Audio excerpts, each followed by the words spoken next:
వరంగల్కు airport వచ్చేనా? ఏండ్లు గడుస్తున్న వరంగల్ వాసుల ఎయిర్పోర్ట్ కల మాత్రం నెరవేరటం లేదు. గత 10 ఏళ్లలో అటు కేంద్రంలోని బీజేపీ సర్కార్, ఇటు రాష్ట్రంలోని బీఆర్ఎస్ సర్కార్ ఎయిర్పోర్టు పేరుతో హడావిడి చేశాయి తప్ప ఎయిర్పోర్టును మాత్రం అందుబాటులోకి తీసుకురాలేదు. మామనూరులోని పాత ఎయిర్పోర్టుకు కొన్ని మరమ్మతులు చేస్తే అందుబాటులోకి వచ్చే అవకాశమున్నా ఆ రెండు పార్టీలు పట్టించుకోలేదు. నిజాం కాలంలోని వరంగల్లో ఎయిర్పోర్ట్ ఉంది. నగరానికి సమీపంలోని మామనూరు వద్ద చివరి నిజాం రాజు మీర్ ఉస్మాన్ అలీ ఖాన్ 1930లో దాదాపు 700 ఎకరాలకు పైగా విస్తీర్ణంలో 6 కిలోమీటర్ల రన్వేతో భారతదేశంలోనే అతిపెద్ద విమానాశ్రయాన్ని నిర్మించారు.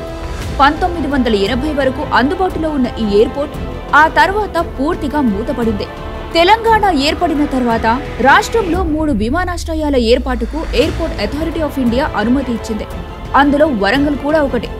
అయితే దశాబ్దాలుగా నిరుపయోగంగా ఉండటంతో ఈ ఎయిర్పోర్టుకు చెందిన కొంత భూమి కబ్జాకు గురైంది. దీన్ని మళ్లీ అందుబాటులోకి తేవాలంటే మరికొంత భూమి కావాల్సిందే.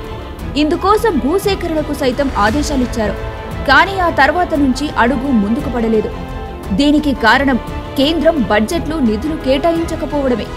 మరోవైపు గత బీఆర్ఎస్ ప్రభుత్వం కూడా భూసేకరణకు ఆదేశాలిచ్చి చేతులు దులుపుకుంది. 10 ఏళ్లు బీజేపీ ప్రభుత్వంతో చెట్టాపట్టాలేసుకుని తిరిగిన బీఆర్ఎస్ ఎయిర్పోర్టు కూడా సాధించలేకపోయింది.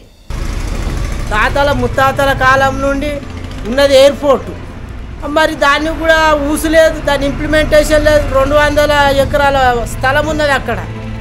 కనీసం దాన్ని అభివృద్ధి పరిచినట్లయితే, కనీసం దాన్ని గురించి ఆలోచన చేసి రాయేస్తే మా పిల్లగాళ్ళకు ఉపాధి అవకాశాలు దొరుకుతాయి. పిల్లగాళ్ళంతా మా యువత మాకు ఉపాధి దొరుకుతుందని ఆశపడ్డాం. ఇప్పటి వరకు ఒక ప్రైవేట్ సెక్టర్లోనే మేము ఆశపడినా కానీ మాకు ఇవ్వలేదు. ఇన్నేండ్లు వరంగల్ను పట్టించుకోని బీజేపీ బీఆర్ఎస్ కు లోక్సభ ఎన్నికల్లో తగిన బుద్ధి చెబుతాం. మీడియా మిత్రులారా నా మాట రాసుకోండి.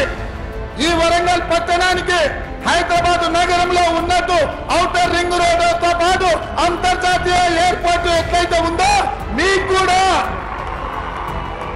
వరంగల్ ఔటర్ రింగ్ రోడ్డుతో పాటు మీకు ఎయిర్పోర్టును నిర్మించి సరాసరి విమానం వరంగల్లో దించే బాధ్యత మా ప్రభుత్వం తీసుకుంటది. వరంగల్ పట్టణానికి మహర్దశ కల్పించే బాధ్యత నేను తీసుకుంటా అని చెప్పి మా మిత్రులకు నేను తెలియజేస్తున్నాను. కాంగ్రెస్ అభ్యర్థి కావ్యమ్మను గెలిపించుకొని ఎయిర్పోర్టును సాధించుకుందాం.